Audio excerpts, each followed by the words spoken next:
Mister शोभितारिया, जिससे सगाई की उसी के साथ जाकर सुहागरात। उसके बाकी के शब्द उसके मुंह में ही रह गए। शोभितारिया ने आगे बढ़कर अपने होठों से उसके लबों पर ताला लगा दिया। धीरे धीरे वो उसके होठों की नरमी चुराने लगा तो वो स्तब्ध रह गई। 6 महीने बाद वो इस स्पर्श को महसूस कर रही थी। क्या हुआ, इतना पैनिक क्यों हो रही हो? पहली बार तो नहीं छू रहा। 6 महीने तक शोभित ने उसे छुआ तक नहीं था और बजे था उसका 5 महीने का बेबी मिसकैरेज। इतना कहते ही वो पूरे हक से कि तभी अचानक आर्या हाउस में इस वक्त बहुत भावुक सा माहौल था। सबकी आंखें इंतजार में डूबी हुई थीं। पापा जी बार बार अपनी नम आंखों को पोंछ रहे थे। उनके चेहरे पर कई दुख लिखे हुए थे जो शायद आज ख़त्म होने वाले थे, जबकि सिया भी पत्थर सी आंखों से बार बार दरवाजे की ओर देख रही थी। उस सितमगर का इंतजार कर रही थी जो आज से 3 महीने पहले उसे दर्द देकर चला गया था। उसने लाख अपने दिल को समझाया कि वो उस पत्थर दिल इंसान का इंतजार नहीं करेगी, उसकी मोहब्बत अपने दिल से नोच कर फेंक देगी, लेकिन वो नाकाम रही। लाख कोशिश करने के बावजूद भी वो उसकी मोहब्बत को दिल से जुदा नहीं कर पाई और आज बेचैन निगाहों से दरवाजे की ओर टकटकी बांधे उसी का इंतजार कर रही थी। माहौल पर एक अलग ही किस्म की उदासी छाई हुई थी। मम्मी जी भी आंखें बंद किए हुए बैठी थीं। हाथों में पकड़ी माला के दाने धीरे धीरे गिरते जा रहे थे। हवेली में घूमते हुए नौकरों के चेहरे भी उत्साह से भरे हुए थे। सभी दबे स्वर में एक दूसरे से बातें कर रहे थे। पूरे 3 महीने बाद शोभितारिया वापस अपने घर आने वाला था। छोटी सी बात को उसने अपनी जिद और अहम का मुद्दा बनाकर ये आर्या हाउस छोड़ दिया था और आज पूरे 3 महीने बाद मम्मी जी की बीमारी के चलते वापस लौट रहा था। वो ऐसा ही था, बेहद भावुक और गुस्सैल, अपनी बात के आगे किसी की नहीं सुनता था। उसकी मर्जी के खिलाफ कुछ हो जाए तो वो बर्दाश्त नहीं करता था। जितना रौब और असर उसकी पर्सनालिटी में था, उससे कहीं ज़्यादा उसका चेहरा खूबसूरत, आकर्षक था।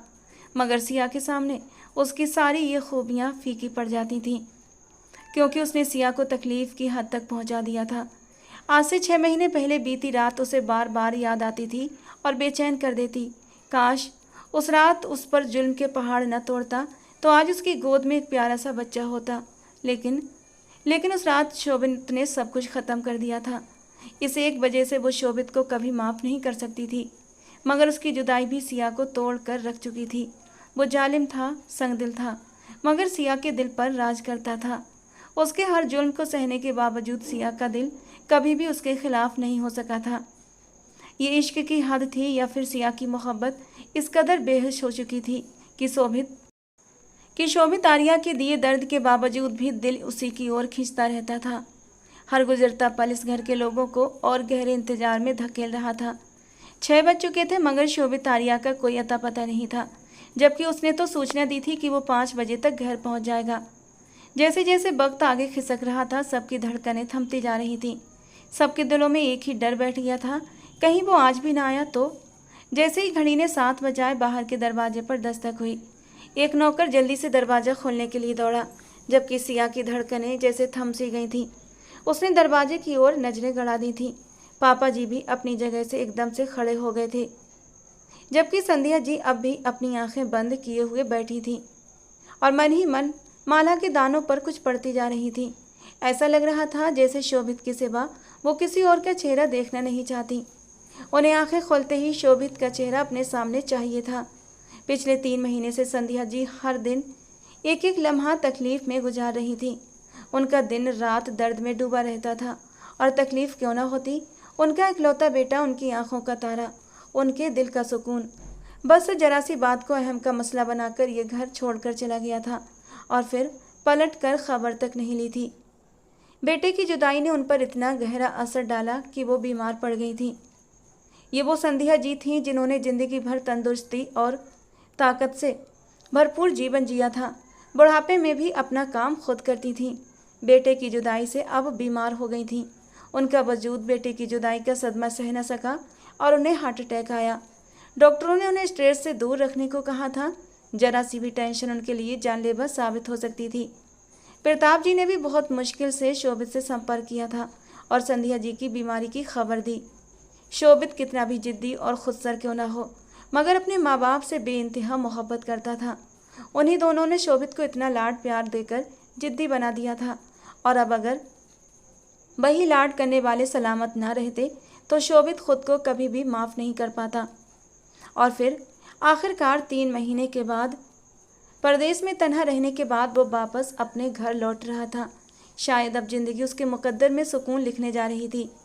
पूरे 3 महीने बाद इस घर में कदम रखते हुए शोभित आर्या की हालत बहुत अजीब सी हो रही थी। दिल बार बार भर भर आ रहा था। वो जिद्दी और खुदसर शोभित जो अपने आगे किसी की नहीं चलने देता था, उसने अकेले में न जाने कितनी ही तकलीफ भरी रातें काटी थीं और उन्हीं रातों में तड़प तड़प कर रोया भी था। किसी के नरम वजूद का एहसास उसे रातों को सोने नहीं देता था। तन्हाई उसे नाक बनकर डसने लगती थी। अकेले में सिया की तस्वीरों से बातें करता था, उससे माफ़ी मांगता, लेकिन सामने जाने की हिम्मत नहीं थी उसमें। किस मुंह से जाता सामने? उसके दिल पर चोट ही कुछ ऐसी गहरी दे दी थी कि शायद उसकी शक्ल देखना भी गवारा न करती। यही सोचकर वो अपने कदम रोक लेता था, लेकिन अपने माँ बाप को नज़रअंदाज न कर सका। वो जो हमेशा खुद को बेपरवाह और मजबूत दिखाने का दिखावा करता था, उसे प्रताप जी और संध्या जी की बहुत फिक्र थी। वो भी नाराज होकर बिना कुछ बताए घर छोड़कर चला गया था। घर वालों ने उसके जाने को उसकी जिद और अहंकार समझा था, मगर असलियत क्या थी इसका पता किसी को नहीं था और ना ही उसने कभी बताने का इरादा किया था। जैसे ही शोभित ने घर की चौखट पर कदम रखा, आगे प्रताप जी स्वागत के लिए खड़े थे। अपने इकलौते बेटे का चेहरा देखते ही प्रताप जी वहीं सोफे पर बैठते चले गए थे। उनके पैरों में इतनी भी ताकत नहीं बची थी कि आगे बढ़कर अपने बेटे को गले से लगा सके। शोभित ने प्रताप जी की हालत देखी और अपने फैसले पर उसे गहरा अफसोस हुआ, मगर जैसे ही उसकी नज़र अपनी माँ संध्या जी पर पड़ी, उसके पैरों तले से ज़मीन खिसक गई। वो बहुत कमज़ोर हो गई थी, जैसे बरसों से बीमार हों। उसने घर के हर सदस्य को दुख दिया था। सिया की वहाँ मौजूदगी को भी वो अब तक सह चुका था, मगर चाहकर भी उसकी ओर देख न सका। वो सीधा संध्या जी के गला लगा और फूट फूट कर रोने लगा। अभी वो प्रताप जी के पास पहुंचा ही था कि प्रताप जी की नज़र घर में दाखिल होती एक लड़की पर पड़ी। पापा जी, ये सारा है। मैं इससे सगाई कर चुका हूँ। कुछ ही समय में मेरी और सारा की शादी का इरादा है, मगर मम्मी का फ़ोन आ गया और मुझे इमरजेंसी में यहाँ आना पड़ा, वरना मैं अपनी नई ज़िंदगी में बस नहीं वाला था और सारा से शादी का पूरा फैसला कर चुका था। सारा यहाँ भारत अपने किसी काम से आ रही थी तो हम दोनों साथ आ गए। ये कुछ दिन हवेली में ही रुकेगी और फिर दिल्ली में अपना काम पूरा करके लखनऊ चली जाएगी, क्योंकि उसके परिवार वाले वहीं रहते हैं। अब मैं जब आ ही गया हूँ तो आप लोगों को भी अपनी शादी में शामिल कर लूँगा। वो बड़े आराम से घर वालों के सर पर जैसे कोई बम गिरा रहा था। प्रताप जी इस बात से पहले ही हैरान थे, मगर शोभित ने जिस अंदाज में उन्हें सारा से अपनी शादी की खबर दी थी, उनका दिल किया कि उसे उठाकर कहीं बाहर फेंक दें। जबकि सिया की आंखें पूरी तरह पत्थर हो चुकी थीं। इससे पहले कि शोभित की उस पर नज़र पड़ती, वो उठकर खड़ी हुई और मुंह फेरते हुए तेजी से अपने कमरे की ओर भाग गई, इस डर से कि कहीं उसकी आंखों से बहते आंसू शोभित की नज़रों में ना आ जाएं। उसने सिया की भावनाओं को बिल्कुल ही रौंद डाला था, मगर अब वो खुद को उसकी नज़रों में और जलील नहीं करना चाहती थी। कितना कठोर दिल था शोभित का। पहले तो उसने सिया की ज़िंदगी को दर्द की परछाई बना दिया, उसकी सारी खुशियाँ छीन ली। शोभित की वजह से वो मौत के मुंह से वापस लौटी थी, मगर फिर भी उसने उसका इंतज़ार किया था, और अब जब वो लौटा तो उसे अपनी दूसरी शादी की खबर दे रहा था। कितनी आसानी से उसने कह दिया कि कानों में जैसे कोई तूफान की पुकार भर दी हो। शायद लड़कियां ही होती हैं जो अपनी मोहब्बत और वफा की इंतहा कर देती हैं। वो रोते हुए यही सोचती जा रही थी। दिल एकदम से हर चीज़ से उचाट हो गया था। मैं जा रही हूँ ये घर छोड़कर, दोबारा कभी भी वापस नहीं आऊँगी। इतने वक्त के इंतज़ार का यही सिला मिला मुझे। मैं जो दिन रात उसके लिए तड़पती रही, वो मेरे साथ ऐसा करे। अगर ये बात मुझे पहले पता होती तो मैं कब की उसे छोड़कर जा चुकी होती। सिया की आंखों से आंसू लगातार बह रहे थे। साथ ही साथ वो अलमारी से कपड़े निकाल कर बेड पर रखे ब्रीफकेस में भरती जा रही थी। कपड़े रखने के बाद जब वो ड्रेसिंग टेबल पर आई और वहाँ से सामान उठाने लगी, तो कमरे के दरवाजे के बीचों बीच खड़े शोभित आर्या को देखकर वो बुरी तरह से चौंक उठी। आंखों से आंसू थम गए और दिल एकदम जोर से धड़का, मगर उसका धोखा याद आते ही उसने अपनी नज़रें फेर लीं। सिया की आंखों में शोभित को नफरत साफ साफ दिखाई दी। वो जल्दी से उसके पास आकर खड़ा हुआ और कहने लगा, ये तुम क्या कर रही हो? सिया ने उसकी बात का कोई भी जवाब नहीं दिया, वो चुपचाप अपना काम जारी करती रही। उसे जवाब न देते देख शोभित को बहुत पीड़ा हुई। उसने दरवाज़ा बंद किया और सिया की कलाई पकड़कर एक झटके से अपनी ओर मोड़ लिया। नाजुक सी सिया अपने हल्के से जिस्म को संभाल नहीं पाई और शोभित के सीने से जा टकराई। शोभित ने उसकी कमर को अपने दोनों बाजुओं में कसकर थाम लिया। छोड़िए मुझे, किस हक से मेरे करीब आ रहे हैं? हक की बात मत करो सिया, तुम अच्छी तरह जानती हो कि मैं तुम पर क्या हक रखता हूँ। पत्नी हो मेरी, मैं जब चाहूँ जैसे चाहूँ तुम्हारे करीब आ सकता हूँ। वो उसके नाजुक से होठों पर अपनी उंगलियों से पकड़ बनाते हुए बोला था और सिया ने उसका हाथ झटक दिया। वो हक अब आप किसी और को देने जा रहे हैं और मुझे ऐसे मर्द की ज़रूरत नहीं जिसे औरत सिर्फ और सिर्फ अपने जिस्म की प्यास मिटाने के लिए चाहिए। जैसे कि पहले मेरे साथ अपने अंदर की आग को शांत किया, मुझे दुख देकर, मुझे तकलीफ़ देकर, और अब मुझसे मन भर गया उसके बाद अब वो दूसरी लड़की। लानत है तुम पर और तुम्हारी मोहब्बत पर। जा रही हूँ मैं ये घर छोड़कर। सिया की बात पर शोभित की आंखें गुस्से से लाल हुई थीं। उसकी पकड़ उसकी नाजुक कमर पर और भी तेज हो गई।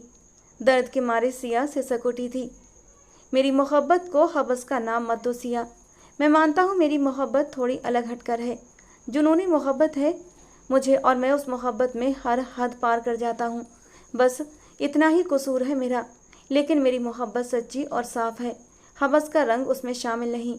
और रही बात सारा की, तो ये सब कुछ करने पर तुमने मुझे मजबूर किया है।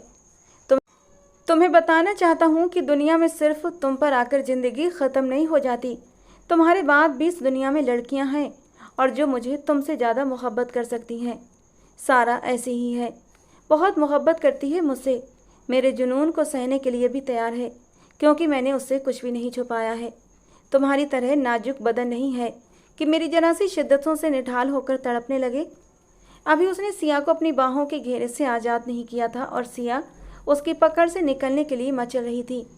पूरे 6 महीने से मैं तुम्हारी मोहब्बत के लिए, तुम्हारे करीब आने के लिए तरस रहा हूँ, लेकिन नहीं, तुम्हारी तो सज़ा ख़त्म ही नहीं हो रही। आखिर और कितनी सज़ा देनी है मुझे? बस अब हद हुई। सारा को अपनी ज़िंदगी में शामिल करके मैं अपनी ज़िंदगी की नई शुरुआत करना चाहता हूँ, समझी तुम? अब शोभित की आंखों में गुस्सा उतरने लगा था। हालांकि वो ये सब कुछ किस दिल से कह रहा था वही जानता था। सिया उसकी मोहब्बत थी, पहली मोहब्बत। उसकी जगह कोई दूसरा ले ही नहीं सकता था। लेकिन जिद्दी और अना में डूबा इंसान अपना ही नुकसान करता है, और यही नुकसान शोभित आर्या भी उठाने वाला था, अपनी मोहब्बत से हाथ धोकर किसी दूसरी लड़की को अपनी ज़िंदगी में शामिल करके। सिया की बड़ी बड़ी आंखों में आंसू चमकने लगे, लेकिन उसने खुद पर कंट्रोल किया। आंसुओं को पलकों से नीचे गिरने नहीं दिया था। कुछ कहने के लिए होंठ खोले, लेकिन बिना सिया को कोई बात कहने का मौका दिए शोभित पीछे से सिया को गर्दन से थामकर उसका चेहरा अपने करीब ले आया। उसके नरम गुलाबी होंठ, जो कब से शोभित का ध्यान अपनी ओर खींच रहे थे, अब वो उसके होंठों से अपनी प्यास बुझा रहा था। कितनी शिद्दत से वो उसके होंठों का रसमान कर रहा था। सिया को अपनी सांसें उखड़ती महसूस हुई थीं। वो अपना गुस्सा सिया के नाजुक होंठों पर निकाल रहा था, या फिर ये जाम उसे पूरे 6 महीने के बाद मिला था, इसलिए इतनी ज़्यादा शिद्दत थी, कहना मुश्किल था। कितनी ही देर की तड़प थी जो अब सुकून में बदल रही थी। शोभित को पिछले 6 महीनों में एक पल के लिए भी चैन नहीं मिला था, और वो हर जगह सुकून ढूंढता फिरा, मगर दिल उतना ही बेचैन होता गया। आज जब सिया को अपनी बाहों में भरा, तो जैसे शोभित के वजूद में शांति सुकून की लहरें दौड़ने लगीं। अब उसे समझ आ गया कि वो पूरी दुनिया घूम ले, मगर जो सुकून उसे सिया की मौजूदगी देती है, वो उसे कहीं और मिल ही नहीं सकता। सिया को बाहों के घेरे में लिए हुए मदहोशी की हालत में वो उसके चेहरे पर झुक गया, और उसके होंठों से होता हुआ उसके चेहरे पर जगह जगह अपने होंठों का एहसास छोड़ने लगा। वो भूल चुका था कि अभी कुछ देर पहले वो सारा के साथ अपनी नई जिंदगी की शुरुआत की बात कर रहा था। उसे इस वक्त सिर्फ और सिर्फ सिया की मौजूदगी हवाओं में उड़ाने के लिए काफ़ी थी। बेकरार होते हुए वो उसकी गर्दन से नीचे की ओर बढ़ा था, और उसकी साड़ी का पल्लू कंधे से हटा। उसके दिए दर्द को सिया अपनी धड़कनों पर सह नहीं पाई, और सिया की हालत बिगड़ने लगी। उसने जैसे ही कमर पर शोभित की पकड़ ढीली महसूस की, उसने उसे जोर का धक्का दिया। शोभित लड़खड़ाकर पीछे हटा, तो सिया ने उंगली उठाकर चेतावनी भरे लहजे में कहा, मुझसे दूर रहो मिस्टर शोभित आर्या। जिसके साथ सगाई की है ना, सुहागरात भी उसी के साथ। इससे पहले कि वो अपने शब्द पूरे करती, शोभित फिर से उसके चेहरे पर झुक गया था और उसके लबों पर अपने लब रख दिए थे। अब सिया उससे दूर झटकने की कोशिश कर रही थी, मगर वो बहुत बेबस हो चुकी थी। शोभित जो पिछले 6 महीने से खुद को समझाता आ रहा था कि अपने जुनून पर कंट्रोल करेगा, सिया के साथ जब भी नाजुक पल बिताएगा, उसके साथ नरमी से पेश आएगा, अब उसके नरम वजूद को महसूस करते ही फिर से सब कुछ भूल चुका था। उसका जुनून फिर से उस पर हावी होने लगा था। वही दीवानापन, वही जुनून जिसने उसका बच्चा तक उससे छीन लिया था। सिया की सांसें टूटने लगी थीं, मगर ना वो पहले कभी उसके साथ अपने आप को खुशी से बांट पाई और ना आज कर पा रही थी। यहाँ तक कि उसने अपनी पूरी ताकत लगा दी। शोभित का स्पर्श महसूस करते हुए सिया की सड़क धड़कनें तेज हुईं। वो इस एहसास को महसूस कर रही थी और यह एहसास उसके दिल में एक अनजाना सा दर्द जगा गया था। उसकी आंखों से आंसू बहने लगे। 6 महीने पहले का समय याद करते ही सिया का दिल जैसे टुकड़ों में बट गया। सिया की सिसकियाँ निकलने लगीं। जब शोभित आर्या पीछे हुआ, क्या हुआ, इतना पैनिक क्यों हो रही हो? मैं तुम्हें पहली बार तो नहीं छू रहा। तुम मेरी पत्नी हो, पूरा हक रखता हूँ तुम पर। उसकी बात सुनते ही सिया का दिल दर्द से गुब्बारा बन गया। उसे आज भी एहसास नहीं था कि वो कितना खुदगर्ज और पत्थर दिल इंसान था। उसकी वजह से सिया ने कितनी तकलीफ़ें उठाई थीं, लेकिन उसे किसी भी बात का कोई एहसास नहीं हुआ था। सिया ने एकदम उसे झटका दिया। जब शोभित आर्या ने एक बार फिर से उसे अपने साथ लगाया और पूरे हक से उसके वजूद पर काबिज हो गया। वो सिया को गोद में उठाकर बेड तक लाया, फिर उसे बेड पर आराम से लेटाते हुए उसके ऊपर झुक गया। वो पूरी शिद्दत से गर्दन और चेहरे पर जगह जगह उसे छूने लगा, मगर अजीब बात यह थी, सिया विरोध कर रही थी। उसे ये स्पर्श बिल्कुल भी अच्छा नहीं लग रहा था। उसका मन कर रहा था शोभित आर्या का मुंह नोच ले या उसे कहीं दूर फेंक आए। उसे इतनी तकलीफ में डालने के बाद वो कहीं चला गया था। इतना इंतजार करवाने के बाद जब लौटा, तब भी आकर उसे सिर्फ और सिर्फ दर्द ही दिया था, और अब उसके वजूद पर ऐसे हक जमा रहा था जैसे कुछ हुआ ही ना हो, जैसे उसने सिया को सिर्फ खुशियाँ ही दी हों, कभी कोई दुख नहीं दिया हो। जैसे जैसे शोभित आर्या की शिद्दतें बढ़ती जा रही थीं, वैसे वैसे सिया की तकलीफ भी हद से ज़्यादा बढ़ती जा रही थी। वो अपने हाथों से बार बार शोभित के कंधों को नोच रही थी। सिया के इतने तीव्र व्यवहार पर उसे जबरदस्त चिढ़ हो रही थी। गुस्से में खुद पर काबू खोता हुआ वो एक बार फिर से बेकाबू हो गया। सिया को अपने घेरे में जकड़े, उसके वजूद पर अपना स्पर्श बिखेरते और उसे अपनी शिद्दतों से बेहाल करते हुए शोभित आर्या ने एक बार फिर सिया की सिसकियों को कोई अहमियत नहीं दी थी। सिया को ये तमाम लम्हे किसी सजा से कम नहीं लग रहे थे। वो जो शोभित के इंतजार में पथराई आंखों से बैठी हुई थी, एकदम से उसके लिए हर जज्बा दिल से निकल गया था। वो आज भी अपनी मनमानी करने वाला था, उस पर अपनी मर्जी थोपने वाला था। शोभित किसी घने बादल की तरह उसके वजूद पर छाया और अपनी शिद्दतों से सिया पर अपनी मोहब्बत साबित कर देना चाहता था, मगर ये नहीं जानता था वो सिया के दिल में अपने लिए और भी ज़्यादा बदगुमानियाँ पैदा कर रहा है। वो सिया से बेहद मोहब्बत करता था, मगर अपने ही काम से वो उसे खुद से नफरत दिला चुका था। सिया ने कभी भी शर्म के मारे उसे यह एहसास नहीं दिलाया था, मगर वो खुद भी सिया की नफरत को कभी समझ नहीं पाया था। वो उससे दूर होती जा रही थी। शोभित को जब तक ये एहसास हुआ, तब तक बहुत देर हो चुकी थी। उसने एक बार फिर से सिया और अपने बीच के सारे फासले मिटाने चाहे, मगर वो उसे ऐसी तकलीफ से रूबरू करा गया जिसकी अजियत से सिया अब तक निकल नहीं पाई थी। और आज फिर उसने अपने ही अमल से सिया के दिल में बदगुमानियों की जगह और भी ज़्यादा बढ़ा दी। सिया के वजूद पर अपना हक जताने के बाद शोभित आर्या आराम से सो गया, मगर सिया जाग रही थी। वो बेड से उतरी और आने के सामने खड़ी हो गई। उसका ढीला ढाला ब्लाउज पूरी तरह अस्त व्यस्त था, कंधे से सरक चुका था और पीछे से जिप भी खुली हुई थी। बाल बिखरे हुए और गर्दन पर जगह जगह शोभित ने अपनी शिद्दतों के निशान छोड़े हुए थे। सिया ने हाथ उठाया और अपनी गर्दन पर बने उन निशानों पर धीरे धीरे उंगलियां फेरने लगी। शोभित की ज़बरदस्ती याद करते हुए एक बार फिर से उसकी आंखों से आंसू बहने लगे। उसने कभी भी सिया से उसकी रजामंदी नहीं ली थी, बल्कि हमेशा अपनी मनमानी करता था। आज जब वो उसके सामने किसी और से शादी की बात कर रहा था, तब भी उसने सिया के वजूद पर हक जताते हुए उसे एक निर्जीव चीज़ समझ लिया था। आंसू सिया की आंखों से टप टप बह रहे थे। उसने दर्द से आंखें बंद कर लीं और वहीं फर्श पर बैठती चली गई। वो जोर जोर से सिसकियों के साथ रोने लगी। कमरे में उसकी सिसकियां गूंजी। तभी शोभित की नींद खुल गई। सिया को फर्श पर बैठकर रोते हुए देखा तो वो बहुत ज़्यादा घबरा गया था। सिया को इस तरह तड़पते हुए रोते देखकर उसका दिल जैसे किसी ने मुट्ठी में खींच लिया हो। वो तुरंत उसके पास आ गया था।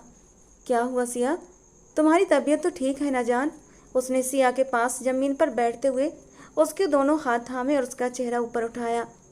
उसका चेहरा सिर्फ आंसुओं से भीगा नहीं था, बल्कि उस पर जो पीड़ा लिखी थी वो देखकर शोभित का दिल कांप उठा था।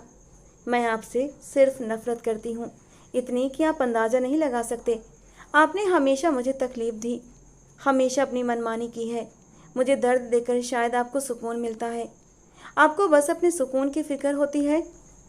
इस घर में रहकर आपने मुझे बस जिल्लत दी, दर्द दिया, और फिर जरा सी बात को आपने अहम का मसला बनाकर घर छोड़ दिया। और अब जब लौटे हैं तब भी मुझे आपसे सिर्फ दर्द ही मिला। मुझे समझ नहीं आता कि इतनी तकलीफ के बाद भी मैं जिंदा कैसे हूँ। मुझे तो इस दर्द में मर जाना चाहिए था। न जाने ज़िंदगी में ऐसा कौन सा पाप कर दिया था मैंने, जिसकी सज़ा के तौर पर आप मेरे जीवन साथी बने हैं। मुझे आपके स्पर्श से घिन आती है। मुझे वो पीड़ा याद आती है जब मैं चीखती रही, सिसकती रही, मगर आप पर कोई भी असर नहीं हुआ था। और उसका नतीजा ये हुआ कि मेरी पूरी ज़िंदगी तबाह हो गई। जब तुम किसी और को अपनी ज़िंदगी में शामिल करने का फ़ैसला कर चुके हो तो जाओ, खुशी से उसे अपनी ज़िंदगी में शामिल कर लो। मेरी तरफ से आज़ाद हो जाओ शोभित आर्या, मैं तुम्हें नहीं रोकूंगी। सिया ने आज रोते हुए अपने दिल की सारी भड़ास निकाल दी थी, और शोभित को आज सही मायनों में एहसास हुआ था कि उसने अपनी ज़िंदगी की सबसे बड़ी गलती सिया से दूर जाकर की थी। फिर उसे अपनी सगाई के बारे में बताकर एक और गलती की। वो सिया से झूठ पर झूठ बोलता जा रहा था। हाँ, कुछ बातों में उसका कसूर था, मगर सिया की हर तकलीफ का जिम्मेदार वो पूरी तरह से नहीं था। कुछ दर्द तो सिया की किस्मत में भी लिखे हुए थे, जिन्हें उसे अपनी जान पर सहना था, मगर सिया हर तकलीफ का जिम्मेदार सिर्फ शोभित को लगा रही थी। और ये बात भी सच थी कि शोभित ने खुद ही वो सारी तकलीफ़ें अपने सर चुपचाप ले ली थीं। आज सिया की आंखों में अपने लिए नफरत देखकर शोभित को लग रहा था कि सब कुछ ख़त्म हो गया है। सिया की आंखों में जो अजनबीपन और बेगानापन था वो शोभित के दिल को चीर रहा था। उसका वजूद सुन्न होने लगा और थक हार कर उसके पहलू में गिर पड़ा। हालात इस कदर संगीन हो चुके होंगे, अगर ये उसे पहले पता होता तो वो बहुत पहले ही लौट आया होता। सिया भी जारो कतार रो रही थी। उसकी आंखों से बहते आंसुओं में शोभित का दिल भी धीरे धीरे डूबता जा रहा था। ठीक है, अगर तुम्हें लगता है कि मैं तुम्हारी तमाम तकलीफ़ों का जिम्मेदार हूँ, मैं तुम्हें सिर्फ दर्द दे सकता हूँ, तो बताओ तुम मुझसे क्या चाहती हो। तुम जो भी फैसला करोगी वो मुझे मंजूर होगा। मैं अपनी मर्जी तुम पर नहीं थोपना चाहता। मैं बहुत शर्मिंदा हूँ, तुमसे माफ़ी चाहता हूँ, और अब जो तुम कहोगी वही होगा। सिया ने बेख्याली में सर उठाकर शोभित के चेहरे की ओर देखा। उसकी आंखें लाल हो रही थीं, आंखों के नीचे काले घेरे थे और चेहरा पीला लग रहा था। वो पहले की तुलना में बेहद कमज़ोर लग रहा था। क्या वो बीमार था? इस नए ख्याल ने सिया के दिल में जगह बनाई, मगर इससे पहले कि वो कुछ पूछती, शोभित एक झटके से उठकर खड़ा हुआ और नम लाल आंखों के साथ कमरे से बाहर चला गया, जबकि सिया एक बार फिर से रोने लगी। अगली सुबह वो बेहद उदास और भारी मन से नीचे उतरी थी। शोभित, सिया, सारा, मम्मी और पापा सब नाश्ते की टेबल पर मौजूद थे, मगर सबके होंठों पर सन्नाटा था। सब एक दूसरे से नजरें चुरा रहे थे। शोभित ने सारा से ना तो सगाई की थी और ना ही शादी करने वाला था, बल्कि उसने सिर्फ सिया को तड़पाने के लिए घर में झूठ बोला था। उसे लगा था कि सिया जब शोभित और सारा की शादी का सुनेगी तो गुस्से में फट पड़ेगी, चिल्लाएगी और अपने पिछले 6 महीनों का सारा गुस्सा निकाल देगी, और फिर रोते हुए शोभित के सीने से लग जाएगी और उसे कहेगी, दूसरी शादी मत करो, मैं हूं ना तुम्हारे लिए। हम दोनों एक दूसरे के साथ मिलकर जिंदगी की नई शुरुआत करेंगे। मगर इसके उलट हुआ था सब कुछ। वो और भी चुप हो गई थी। पापा जानते थे कि सारा की शादी उसके मंगेतर से हो रही है, जिसका नाम राहुल था, और 6 महीने पहले ही राहुल और सारा की एंगेजमेंट हो चुकी थी। दोनों इंग्लैंड में रहते थे और वो मुंबई में अपना वेडिंग फ़ोटोशूट करवाना चाहती थी। इसीलिए शोभित आर्या के साथ आई हुई थी, ताकि इंतजाम कर सके और बाद में अपने परिवार को बुला सके। वो सब कुछ अपनी मर्जी से करना चाहती थी, इसीलिए उसके घर वालों ने अरेंजमेंट करवाने के लिए उसे खुद ही भेज दिया था। सिया ने कुछ निवाले नाश्ते के जहर की तरह निकले और फिर नाश्ते की टेबल से उठकर अपने कमरे की ओर बढ़ गई, जबकि शोभित ने गला खखारते हुए डाइनिंग टेबल पर छाई खामोशी को तोड़ा। मम्मी और पापा इस उम्मीद में थे कि शायद शोभित के लौटने और उसके रात को सिया के पास जाने के बाद दोनों के बीच की सारी गलतफहमियां मिट चुकी होंगी और वो दोनों अब एक नई जिंदगी की शुरुआत कर चुके होंगे। मगर ये उनकी सिर्फ एक गलतफहमी थी। हालात सुधरने के बजाय और भी बिगड़ चुके थे और इसका अंदाज़ा उन्हें सिया का चेहरा देखते ही हो गया था। मम्मी पापा, मैंने हमारे रिश्ते का फैसला अब सिया पर छोड़ दिया है। वो मुझसे बदगुमान होने के साथ साथ बेहद नाराज़ भी है। मुझे लगता है अब कोई भी कदम हमारे रिश्ते को संभाल नहीं सकता। सिया मुझसे दूर जा चुकी है, बहुत दूर, और अब इतनी दूर जा चुकी है कि वापसी का कोई रास्ता नहीं बचा। मैं उसे कसूरवार नहीं ठहराऊंगा क्योंकि गलती ज़्यादा मेरी ही है। मेरे कुछ फैसले गलत थे और सिया की गलती सिर्फ इतनी थी कि उसने मुझे बदलने की कोशिश नहीं की, बस दिल ही दिल में मुझसे दूर होती चली गई और अब उसके दिल में मेरे लिए नफरत गहरी जड़ें जमा चुकी है। मैं नहीं चाहता कि वो उस रिश्ते को बोझ समझकर अपने कंधों पर ढोती रहे और अपनी ज़िंदगी की खुशियाँ खुद से छीन ले। इसलिए मैंने फैसला किया है कि अगर सिया अलग होने का निर्णय करती है तो मैं उसके फैसले का सम्मान करूँगा। शोभित की गूंजती आवाज़ और गंभीर लहजे में कही बात सुनकर पापा और मम्मी जी ने दिल थाम लिया था। बेशक उनके दोनों बच्चे अब एक दूसरे से काफ़ी दूर हो चुके थे, मगर उन्होंने कभी सोचा भी नहीं था कि एक दिन वो इस रिश्ते को ख़त्म करने की बात करेंगे। आज उन्हें जरा भी अंदाज़ा होता कि ये सब इतनी दूर तक चला जाएगा तो वो पहले ही बीच में आकर हस्तक्षेप करते और 6 महीने पहले उनके बीच आई गलतफहमी को बातचीत के जरिए सुलझा देते। मगर अब वक्त निकल चुका था और बहुत देर हो चुकी थी। शोभित प्रताप जी और संध्या जी की इकलौती संतान था। उन्होंने उसे बड़े लाड प्यार से पाला था। शोभित की नेचर में जिद, गुस्सा और चिड़चिड़ापन मौजूद था। वो हर हाल में अपनी बात मनवाना चाहता था। मम्मी पापा ने भी उसकी हर ख्वाहिश को पूरा किया था और शोभित को लगता था कि इस दुनिया में कुछ भी नामुमकिन नहीं है। वो जो चाहेगा वो ज़रूर पालेगा और यही सोच उसने सिया के मामले में भी अपनाई थी। सिया उसकी मम्मी की सहेली की बेटी थी। वो अपनी माँ के साथ आर्या हाउस आया जाया करती थी, जिससे कि वो धीरे धीरे उससे लगाव रखने लगा था। और फिर मम्मी पापा के सामने शोभित ने जिद पकड़ ली कि उसे सिया से ही शादी करनी है।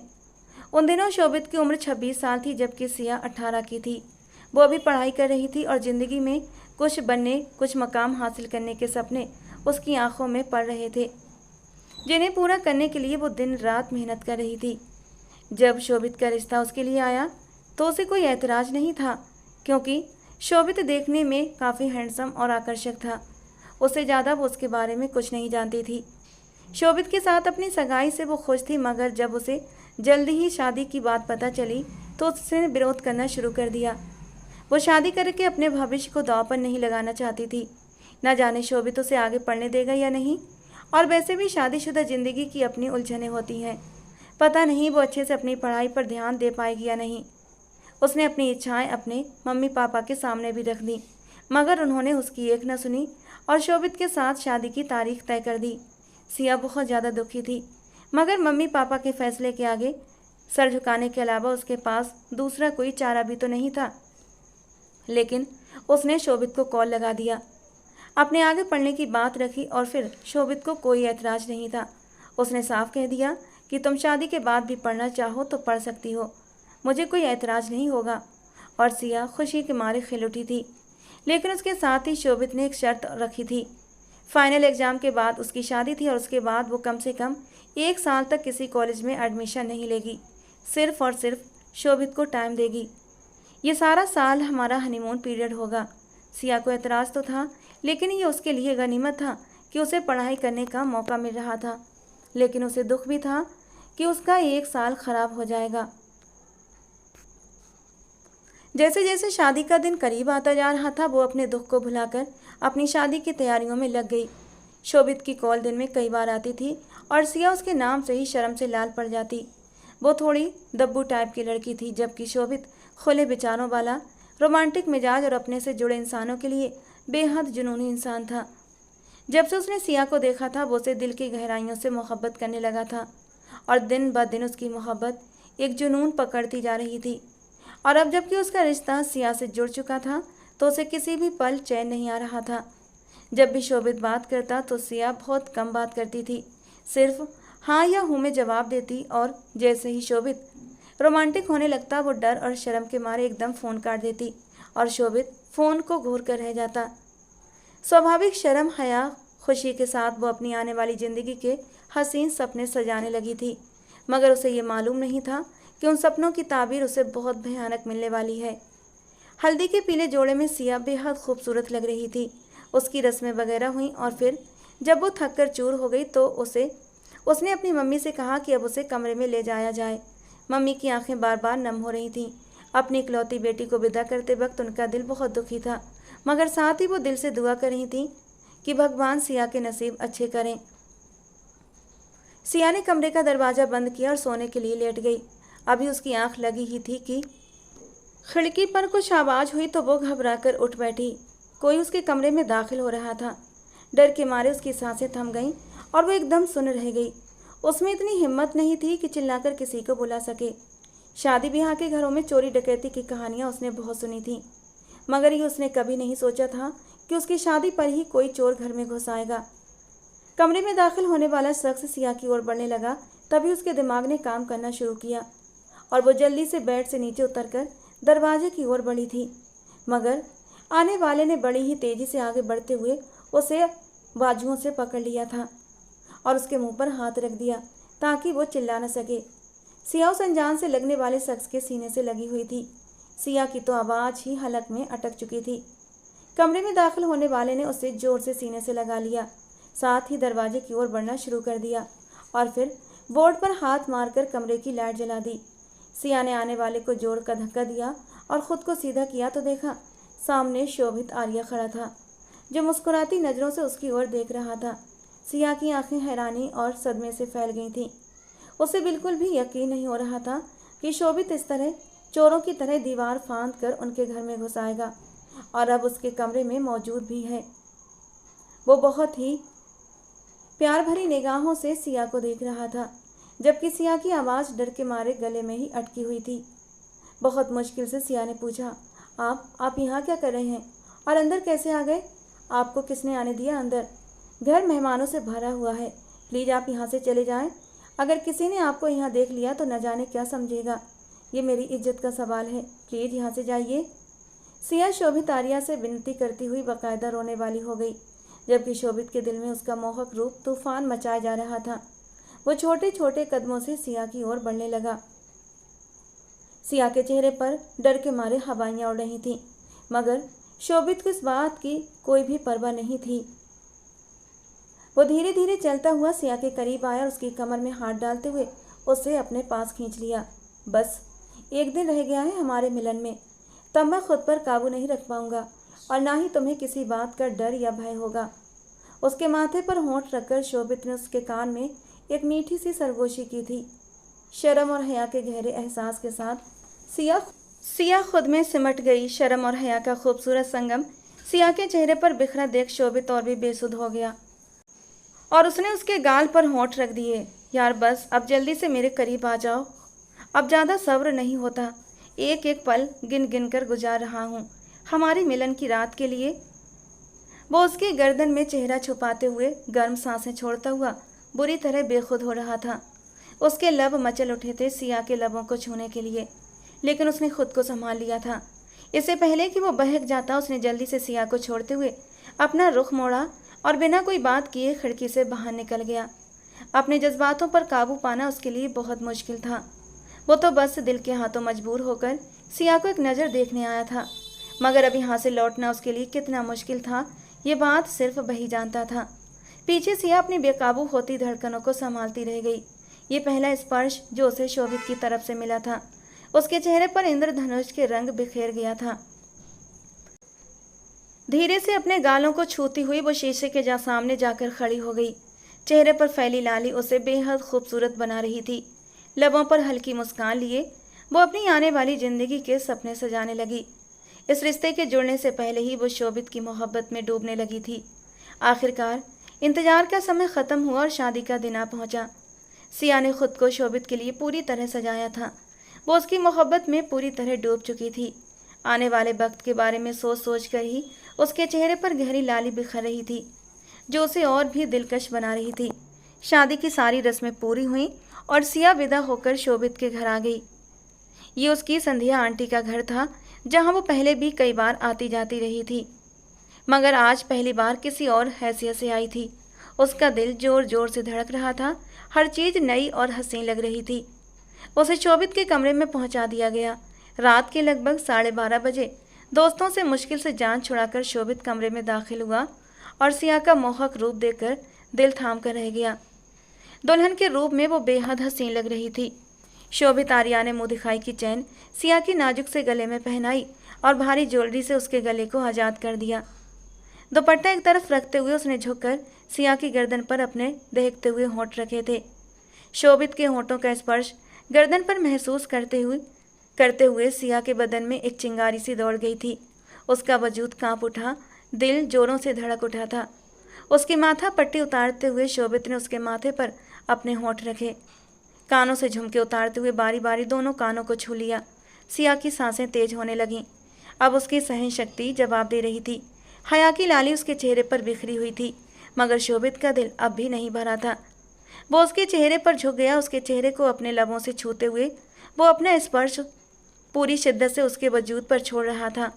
उसने सिया को रिलैक्स होने का मौका भी नहीं दिया था। शोभित आर्या की इस कदर दीवानगी और जुनून पर सिया पूरी पूरी जी जान से कांप उठी थी, मगर उसे रोकना भी सिया के बस में नहीं था। शोभित ने उसके वजूद को हर पर्दे से आज़ाद किया और उसके वजूद पर अपनी शिद्दतों से निशान बना डाले। सिया का मासूम चेहरा और उसका मक्खन जैसा वजूद देखकर वो एकदम दीवाना सा हो गया था। उसके वजूद पर मौजूद आखिरी कपड़े के हुक तोड़ते हुए वो अपने दांतों से उसकी मुलायम धड़कनों पर निशान बना गया और सिया के होंठों से सरसराते हुए निकला था, शोभित प्लीज़, ये क्या कर रहे हैं आप? और शोभित उसके होंठों पर भी कब्जा जमा चुका था। पूरी तरह रिस्पॉन्ड करने के बाद वो उसकी आंखों में देखते हुए बोला, आज तुम मुझे नहीं रोकोगी। बहुत तड़प रहा हूँ इन खूबसूरत पलों के लिए। आज की रात, आज सारी शिद्दतें तुम्हारे इस खूबसूरत वजूद पर निकाल देना चाहता हूँ। बल्कि आदत डाल लो, मोहब्बत करने का मेरा यही अंदाज है। ये कहकर वो उसकी गर्दन पर झुक गया और फिर वो सिया के अस्तित्व पर काबिज होते हुए अपनी तीव्रताएं उस पर लुटाने लगा। और जब शोभित ने तो सिया की सांसें एकदम से तेज हुई थीं। Please Shobhit, control yourself. क्या हो गया है आपको? लेकिन शोभित को होश कहाँ था। उसका भारी कामदार लहंगा साइड पर रखते हुए वो इतनी तेजी से उसके नाजुक वजूद में उतरा कि सिया ने अपनी चीख को हथेली रखकर दबाया था। सिया मचलने लगी, आंसू उसकी पलकों से टूटने लगे, लेकिन शोभित को उसका मचलना, उसका सिसकियां भरना और भी जुनून में भर रहा था। उसे और भी मदहोश कर रहा था और वो और भी शिद्दत से उसके वजूद में उतर रहा था। सुबह तक उसने अपने जुनून की शिद्दत से सिया को निढाल कर दिया था। 1 मिनट के लिए भी वो सिया से दूर नहीं हुआ था और ना ही सिया के किसी इनकार या विरोध को उसने कोई अहमियत दी थी। तकलीफ की तीव्रता से सिया पूरी तरह निढाल हो चुकी थी। पहले उसे इस बात पर बेहद गर्व और विश्वास था कि शोभित आर्या उससे मोहब्बत करता है, मगर जिस तरह से रात उसने सिया के साथ बर्ताव किया था वो सिया को बिल्कुल भी अच्छा नहीं लगा था। अगर मोहब्बत का यही रूप था तो ये उसके लिए हरगिज भी काबिले कबूल नहीं था। सुबह 4 बजे जाकर शोभित आर्या उसे अपनी बाहों में लेकर सो चुका था और निढाल सी सिया उसके सीने से चिपकी लेटी थी। सुबह के टाइम मंदिर में घंटे और आरती की आवाज़ सुनाई दी तो वह धीरे से शोभित की बाहों से निकली थी। सिया बिस्तर से उठी और नहाने के बाद पूजा करने लगी। काफ़ी देर तक भगवान के चरणों में बैठकर अपना मन हल्का करती रही। पूजा समाप्त करके वो फिर से बेड पर शोभित आर्या के पास आकर बैठ गई और तभी शोभित की आँख खुल गई। उसके गीले बालों को मुट्ठी में लेते हुए उनकी खुशबू को महसूस किया और फिर सिया को खींचकर अपने ऊपर गिरा लिया। Good morning my sweet wife, क्या हाल है? मेरे साथ ज़िंदगी की इस कदर सुबह के लिए ढेर सारी शुभकामनाएं। शोभित ने सिया को अपने साथ नई जिंदगी शुरू करने की बधाई दी और सिया बस मुस्कुराकर रह गई। आज दोनों का स्वागत समारोह था और सारी रस्में पूरी होने के बाद शोभित एक बार फिर कमरे में उसके सामने था और अपनी भावनाओं की तीव्रता से आज फिर सिया को थकाने लगा। कल रात की तरह आज की रात भी सिया के लिए बेहद तकलीफ भरी थी। शोभित उम्र में सिया से 8 साल बड़ा था और सिया तो बहुत ही मासूम और नाजुक थी। शोभित का शरीर मजबूत और गठीला था, बिल्कुल किसी पहलवान की तरह, जबकि सिया उसके सामने एकदम छुई मुई सी लगती थी। वो शोभित की इतनी तीव्रताएं सही नहीं कर पा रही थी, मगर फिर भी वो उसे मना नहीं कर पा रही थी। वो जिस तरह प्रेम और समर्पण के साथ अपने जज्बात जाहिर करता, सिया उसे नाराज नहीं करना चाहती थी और ना ही उसका दिल तोड़ना चाहती थी। इसीलिए वो अपने शरीर की पीड़ा को चुपचाप सहती रही। बस शोभित में यही एक कमी थी, जब भी वो उसके करीब आता तो जुनून की हद तक आ जाता था और बाकी शोभित का रवैया उसके साथ बहुत अच्छा होता था। पूरी रात उसके कानों में मीठी मीठी सरगोशियाँ करता, उसे खुश रखने का वादा करता और उसकी प्यार भरी सरगोशियाँ सुनकर सिया अपनी तकलीफ भुलाकर उसके चौड़े सीने पर सर रखकर आंखें मूंद लेती। उसे सुकून मिलता था शोभित की बाहों में। फिर रीति रिवाजों के अनुसार सिया को 3-4 दिन के लिए मायके जाने की अनुमति मिली। शोभित ने इस बात पर बहुत हल्ला मचाया, मगर संध्या जी के सामने उसकी एक न चली। हमें समाज के सामने भी तो सर उठाकर चलना है ना, तुम तो बिल्कुल ही पागल हो गए हो। आजकल की नादान औलाद का तो भगवान ही मालिक है। संध्या जी ने उसे समझाने के साथ साथ थोड़ा डांटना भी जरूरी समझा। अपनी माँ की बात सुनकर शोभित आर्या मुंह बनाकर रह गया था। उसे ये बात बिल्कुल भी पसंद नहीं आई थी, मगर वो उनके सामने और ज़्यादा बेहयाई नहीं दिखा सकता था। उसने घूर कर सिया की ओर देखा, जिसने एक बार भी मायके जाने से इनकार नहीं किया था। जब वो कमरे में अपना सामान लेने आई तो शोभित उसके पीछे पीछे आया था। हाथ पकड़कर उसे अपनी ओर खींचते हुए अपने साथ लगा लिया। मत जाओ यार, तुम्हारे बिना दिल नहीं लगेगा। सचमुच शोभित की आंखों में नमी चमकने लगी थी और सिया का मन हुआ कि वो अपनी मम्मी पापा को मना कर दे, लेकिन फिर अपनी तकलीफ का याद करके वो जाने के लिए तैयार हुई। काश शोभित अपनी आदत बदल दे तो मुझसे ज़्यादा खुश नसीब दुनिया में कोई और लड़की नहीं होगी। वो दिल ही दिल में सोचती हुई अपना सामान पैक करने लगी। कोई बात नहीं, इसका हिसाब तो मैं बाद में लूँगा, दिल ही दिल में दांत भींचते हुए शोभित ने सोचा था। सिया जब कुछ दिन के लिए अपने मायके आई तो उसके शरीर को कुछ सुकून मिला। 3-4 दिन शोभित से दूर रहकर उसकी तकलीफ कम हो गई थी, लेकिन साथ ही साथ उसे शोभित की याद भी आने लगी थी। वो दिल से मजबूर थी, शोभित से मोहब्बत करती थी। 4 दिन बाद शोभित उसे लेने आया था और सिया की खुशी देखने लायक थी। वो खुशी खुशी उसके साथ लौट गई। उस रात शोभित ने एक बार फिर अपनी तीव्र भावनाएं उस पर जोर से उंडेल दी। तुम ऐसे कैसे चली गई? एक बार भी मम्मी से मना नहीं किया जाने से? वो नाराजगी भरी आवाज़ में बोला और फिर उसके पूरे शरीर पर लाल निशान छोड़ देता। सिया की सिसकी निकल जाती, मगर वो खुद को संभाल कर शोभित का साथ देती रही। 3-4 दिन के आराम के बाद उसे दर्द तो कम हो गया था, मगर शोभित की तीव्रता उसे निढाल कर देती। उसकी पीठ का दर्द अब भी जाता नहीं था। शर्म के मारे वो अपनी माँ से भी बात नहीं कर सकती थी और ये सिलसिला यूं ही चलता रहा। धीरे धीरे सिया उसकी तीव्रताओं को सहने की आदी होती जा रही थी। आज सुबह से सिया की तबीयत काफ़ी ज़्यादा ख़राब थी। उसे बार बार चक्कर आ रहे थे और उल्टी जैसा महसूस हो रहा था। खाने पीने की किसी भी चीज़ में दिल नहीं लग रहा था। खाने की चीज़ को देखते ही मन घबरा उठता। वो किचन में शोभित के लिए नाश्ता बना रही थी जब अचानक उसे चक्कर आया और वो वहीं बेहोश होकर ज़मीन पर गिर पड़ी। शोभित काफ़ी देर तक नाश्ता न मिलने पर जब किचन में आया तो सिया को ज़मीन पर गिरा देखा तो उसके तो हाथ पांव फूल गए। मम्मी ने भी सिया की हालत देखी तो घबरा गई। दोनों से लेकर अस्पताल पहुँचे। अस्पताल पहुँचने के बाद डॉक्टर ने जो खुशखबरी सुनाई वो सुनकर तो शोभित के पाँव ज़मीन पर टिक ही नहीं रहे थे। वो तो जैसे हवाओं में उड़ने लगा था। खबर इतनी बड़ी और खुशी से भरी थी। सिया माँ बनने वाली थी। सबकी मौजूदगी में ही शोभित ने सिया को अपने सीने से लगा लिया था और फिर उसके माथे को चूम कर इतनी बड़ी खुशखबरी के लिए उसे थैंक यू बोला था। डॉक्टर ने बताया कि सिया काफ़ी कमज़ोर है, उसकी अच्छे से देखभाल की जाए और उसे पौष्टिक आहार दिया जाए। साथ ही कुछ मल्टीविटामिन्स भी लिखकर दिए थे।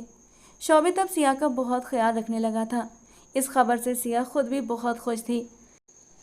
मम्मी जी ने भी उसे अपनी आंखों पर बिठा लिया था। वो पहले भी मम्मी की लाडली थी, मगर अब तो और भी ज़्यादा प्यार मिलने लगा था। शोभित भी उसका ध्यान रखता, लेकिन रात को उसे वैसे ही तंग करता था। लेकिन सिया ने अब उसे उसी रूप में स्वीकार कर लिया था। अगर उसके ऊपर अपनी शिद्दतें लुटाता था तो उसका ख्याल भी बहुत रखता था। उसकी किसी भी ख्वाहिश को रद्द नहीं करता था। उसके मुंह से निकलने की देर होती और शोभित उसकी ख्वाहिश को पूरा कर देता था। उसकी जरा सी बीमारी पर पूरा घर सर पर उठा लेता। उसे ऐसे संभाल कर रखता जैसे वो कोई नाजुक कांच की गुड़िया हो। और ये मोहब्बत देकर सिया ने उसकी इस जुनूनियत को नज़रअंदाज कर दिया था। दिन बीतते गए और सिया के गर्भ को 5 महीने हो चुके थे। शोभित का जन्मदिन था और सिया उसे धूमधाम से मनाना चाहती थी। उसने पूरे कमरे को सजाया था, केक भी मंगाया था और अच्छे से तैयार हुई थी। उसने पूरे दिन जानबूझकर शोभित को जन्मदिन की शुभकामना नहीं दी थी। शोभित को इस बात पर गुस्सा भी था, लेकिन वो खुद से ये बताना नहीं चाहता था कि आज उसका बर्थडे है। वो अपनी नाराज़गी जाहिर कर रहा था और सिया दिल ही दिल में मुस्कुरा रही थी, मगर उसने विश नहीं किया। रात तक शोभित पूरी तरह सिया से नाराज हो चुका था, लेकिन जब वो कमरे में आया तो उसके दिल में अचानक खुशी की लहर दौड़ गई। सिया ने उसके लिए जन्मदिन का सरप्राइज तैयार कर रखा था, वो उसे भूली नहीं थी। शोभित उसके पास आया और उसके चेहरे के करीब झुकते उसके गाल को छू लिया। मुझे तो लगा कि तुम मेरा जन्मदिन भूल गई होगी, लेकिन मैं गलत था यार। आपका जन्मदिन मैं कैसे भूल सकती थी शोभित, वो प्यार से उसके गले में बाहें डालकर बोली। दोनों ने मिलकर केक काटा और सिया ने उसे हैप्पी बर्थडे विश किया। आज की रात मैं स्पेशल बनाना चाहता हूँ सिया। सारा सामान समेटकर जब सिया बेड पर आई तो शोभित ने उसे खुद के करीब कर लिया। आज तो सिया का मन भी कर रहा था शोभित के करीब जाने का, क्योंकि पिछले 2 महीने से शोभित बहुत ज़्यादा बिजी था।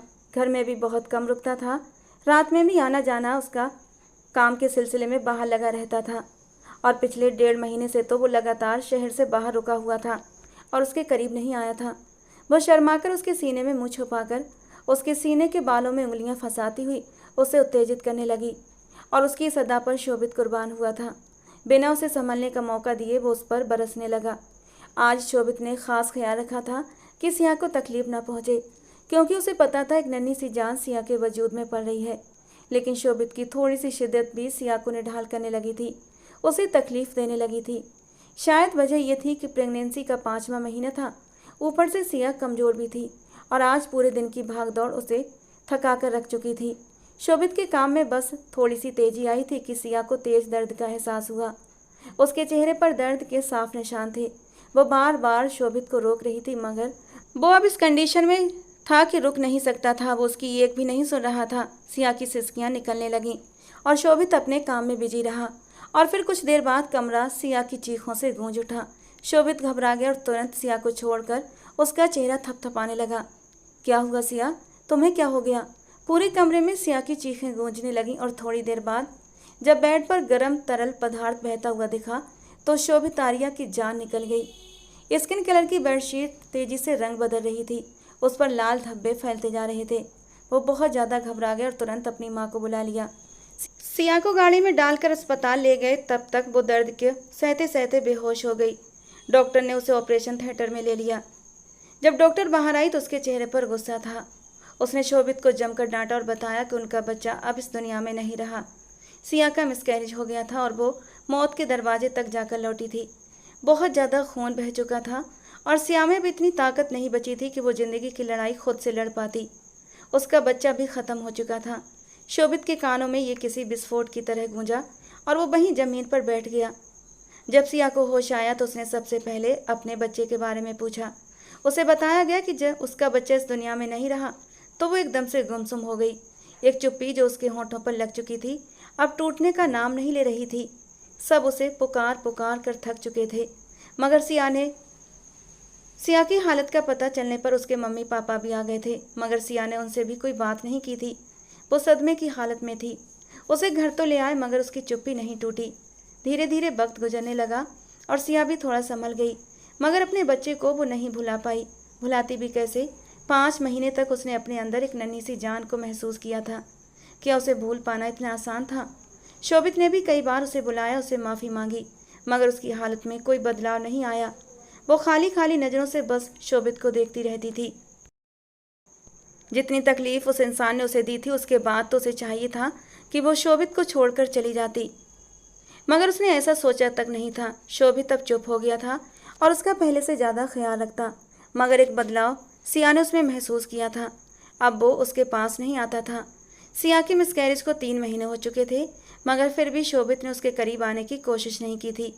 एक दिन वो सिया के लिए एक सुंदर सा सूट तोहफे में लाया, मगर सिया ने उस तोहफे की तरफ दूसरी बार देखा तक नहीं। शोभित चाहता था कि वो सूट पहनकर तैयार हो जाए, क्योंकि वो उसे अपने एक दोस्त के घर एक दावत में लेकर जाना चाहता था।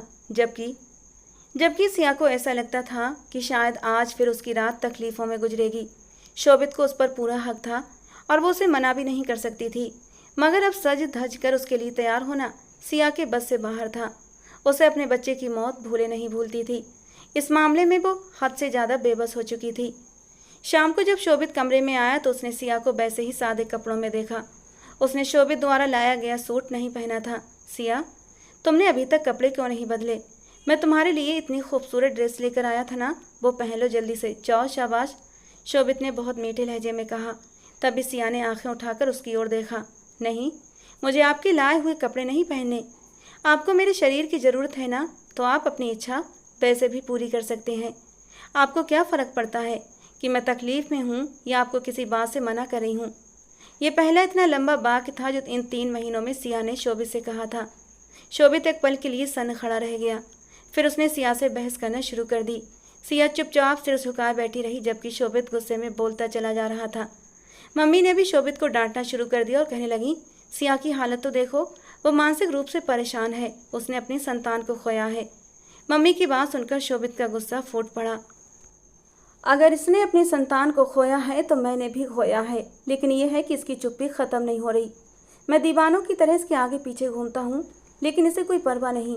शोभित गुस्से में चीखने लगा और बात इतनी बढ़ गई कि पापा को बीच में दखल देना पड़ा और शोभित को डांटना पड़ा, जिससे शोभित और ज़्यादा आपे से बाहर हो गया और घर छोड़कर चला गया।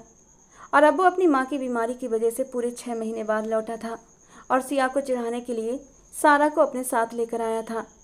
लेकिन जब वो सिया के करीब हुआ तो पुराने जज्बात मचल उठे। मोहब्बत जो दिल में दबाने की कोशिश की फिर से सर उठा चुकी थी और वो सिया के वजूद में गुम हो गया था। लेकिन सिया एक बार फिर उससे बदजन हो चुकी थी। 3-4 दिन सिया की चुप्पी की भेंट चढ़ गए। उस रात के बाद शोभित ने फिर सिया के कमरे की ओर रुख नहीं किया था। 5वें दिन शोभित ने तलाक के कागजात लाकर सिया के सामने रख दिए। ये लो, मैंने तुम्हारे फैसले का सम्मान किया है। अगर तुम इन पर साइन कर दो तो बाद में मैं भी कर दूंगा। शोभित वो पेपर सिया के कमरे में रखकर वापस पलट ही रहा था कि सिया अचानक दौड़ती हुई आई और शोभित के गले लग गई। गलती भी आपकी थी। मेरे मना करने और तकलीफ में होने के बावजूद आपने ज़बरदस्ती की। हमने अपना बच्चा खो दिया। फिर 3 महीने तक आपने कोई कोशिश नहीं की मेरे पास आने की।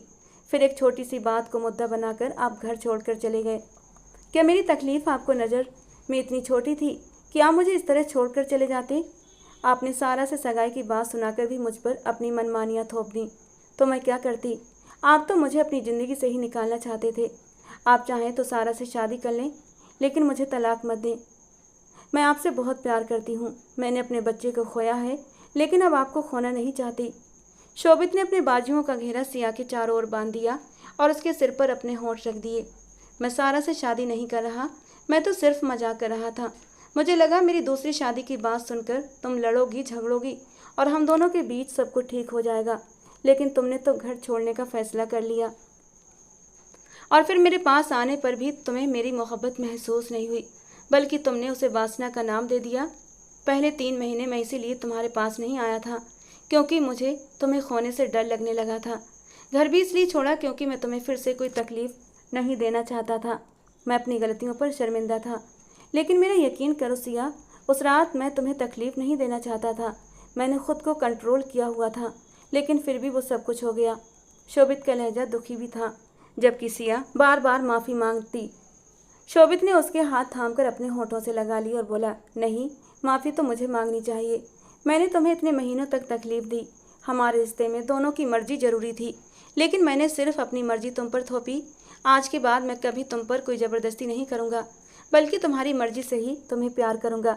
शोभित ने आगे बढ़कर सिया का गाल छू लिया। सिया नम आँखों से मुस्कुरा दी तो अब वो पहले से ज़्यादा सिया का ध्यान रखने लगा, उसकी ज़रूरत का ख्याल रखता। संध्या जी और प्रताप जी खुश थे कि उनके बच्चों का घर टूटने से बच गया। 15 दिन हो चुके थे और शोभित ने सिया से कोई रिश्ता नहीं बनाया था।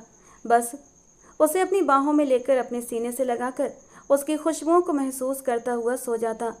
उसके बदले हुए व्यवहार पर सिया खुश थी, लेकिन अब सिया को भी उसकी संगत की तलब होने लगी थी। और एक रात जब सिया उसकी पसंद की नाइटी में तैयार होकर उसके सामने आई तो वो खुशी से खिल उठा। वो उसके इरादे भांप गया था। उसे अपनी बाहों में समेट कर उसके नाजुक लबों को छू लिया। और वाकई उस रात शोभित ने साबित कर दिया कि वो सिया से कितनी मोहब्बत करता है।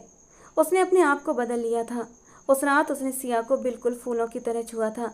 उसे बिल्कुल भी एहसास नहीं होने दिया, और इस नरम एहसास में सिया आज दिल से पहली बार उसका साथ दे रही थी। बदगुमानियों के बादल छट चुके थे। अब हर तरफ एक रोशन सुबह आने को तैयार थी। तो दोस्तों, आज की हमारी ये कहानी आपको कैसी लगी? कमेंट बॉक्स में ज़रूर बताना। पसंद आई हो तो प्लीज़ लाइक करना, रोज़ एक नई और रोमांटिक कहानी के लिए हमारे चैनल को सब्सक्राइब जरूर करना दोस्तों। मिलते हैं अगली किसी नई और रोमांटिक कहानी के साथ।